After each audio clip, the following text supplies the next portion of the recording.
Good morning everyone. Today we are going to study about chemical kinetics part 2. In the previous class we have discussed about rate of reaction. Now today we will consider the application part of rate. अगर हमारे पास कोई chemical reaction दे दिया गया है तो उस chemical reaction का rate कैसे लिखा जाएगा, ये चीज हम आज सीखेंगे। जैसे एक एग्जांपल है formation of ammonia N2 plus H2, it will react to form NH3। इसे बैलेंस करते हैं, दो है, 2 molecule of nitrogen 6 yes it's balance. अभी हमसे ये कहा जाए इस रिएक्शन का हमें रेट लिखना है, तो इस रिएक्शन का रेट हम दो के रिस्पेक्ट में लिख सकते हैं। पहला with respect to reactant V, दूसरा with respect to product V, and the rate of reaction with respect to reactant is always equal to rate of reaction with respect to product. It means if we want to write, देखिए इसको कई तरीके से हम बोल सकते हैं। rate of reaction with respect to nitrogen बोल सकते हैं, rate of reaction with respect to disappearance of nitrogen बोल सकते हैं, या rate of reaction with respect to appearance of ammonia भी बोल सकते हैं। This reaction was mainly reversible, और यहाँ हम कैटलिस्ट ले लेते हैं कुछ। ये रिएक्शन होता है, हमें इस कंडीशन से फिलहाल कोई मतलब नहीं है, हमें केवल रेट कंसीडर करना है। हमें ये जानना है रेट एक्सप्रेशन लिखते कैसे हैं। तो अगर नाइट्रोजन के रिस्पेक्ट में बात करेंगे, then the rate of reaction with respect to disappearance of nitrogen will be delta NH2 upon delta T. क्योंकि ये रिएक्टेंट है तो हमें ये बात पता है, रिएक्टेंट के रिस्पेक्ट में हमेशा रेट के साथ निगेटिव को मल्टीप्लाई करते हैं ताकि ये पॉजिटिव हो जाए। अगर आपको ये क्लियर नहीं है then go through the previous videos which I have uploaded on my channel. अभी इसके रिस्पेक्ट में क्या करेंगे भाई, देखो यहाँ पे कोफिशिएंट क्या था, 1 था, तो यहाँ पे क्या है 1/1। अभी यहाँ कोफिशिएंट क्या है 3 है, तो कुछ नहीं करेंगे, सब कुछ सेम रहेगा। 1/3 change in concentration of hydrogen with respect to time, और क्योंकि ये rate of reaction with respect to reactant है, यहाँ एक माइनस साइन लगा देंगे। अभी अमोनिया के रिस्पेक्ट में क्या होगा, ये तो rate of reaction with respect to product है, then change in concentration of NH3 with respect to time. अब यहाँ पे नेगेटिव साइन नहीं लगाएंगे, क्यों?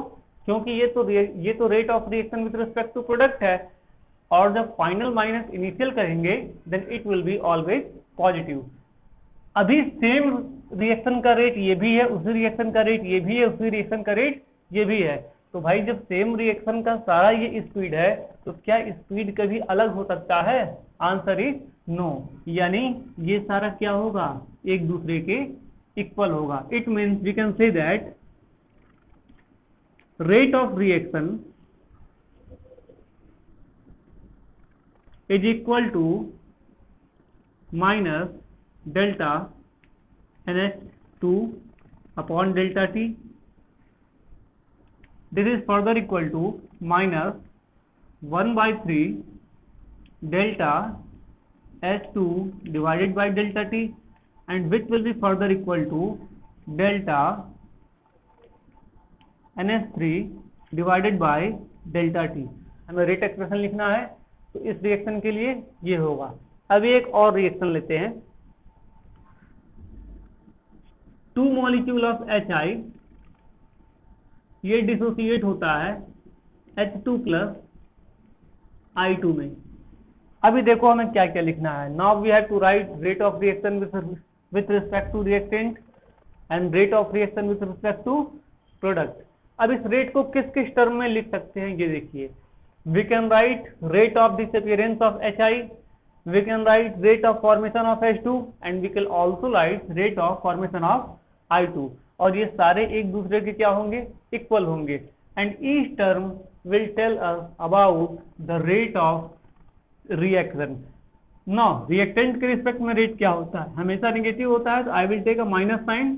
कोफिशिएंट कितना है 2 है, then 1/2 delta HI divided by del T इसके रिस्पेक्ट में लिखेंगे तो delta H2 divided by delta T, और इसके रिस्पेक्ट में लिखेंगे तो delta I2 divided by delta T, और ये सारे एक दूसरे के क्या होंगे, इक्वल होंगे। इन द सेम मैनर अभी आप और भी एग्जांपल ले सकते हैं, decomposition of PCl5 Hg plus I2 it will form HgI, ऐसे और भी एग्जांपल है, सब कुछ सेम है। ऐसे ही आप चाहें तो किसी भी रिएक्शन के रेट को लिख सकते हैं। Now one more important thing which we have to discuss in this chapter is, bio वाले खास करके ध्यान देंगे। देखो 3 सिंबल होता है, इसे कहते हैं डेल्टा, इसे कहते हैं डेल, और इसे बोलते हैं डी।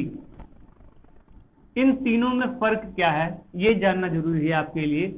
हम डेल्टा का यूज वहां करते हैं जहां चेंज बहुत बड़ा हो और हम आसानी से मेजर कर सकते हैं।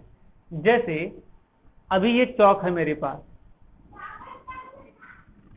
चौक का एग्जांपल मत लीजिए। जैसे मान लीजिए आप कोई स्पीच दे रहे हैं, तो आप 1 मिनट का स्पीच दिए, 30 सेकंड का स्पीच दिए, तो आसानी से इसे मेजर किया जा सकता है। ये एक बड़ा है, ये एक बड़ा मतलब एक बड़ा डिफरेंस आ रहा है। तो जहां डिफरेंस थोड़ा बड़ा होता है वहां हम डेल्टा का यूज करते हैं। डेल का यूज वहां करते हैं जो कि डिफरेंस तो हो लेकिन कम डिफरेंस हो, जिसे हम आसानी से मेजर ना कर पाए। जैसे अगर आपसे कहा जाए 1 सेकंड से कम मेजरमेंट करना, तो आप घड़ी की सुई से नहीं कर सकते। You have to use stop watch of your mobile.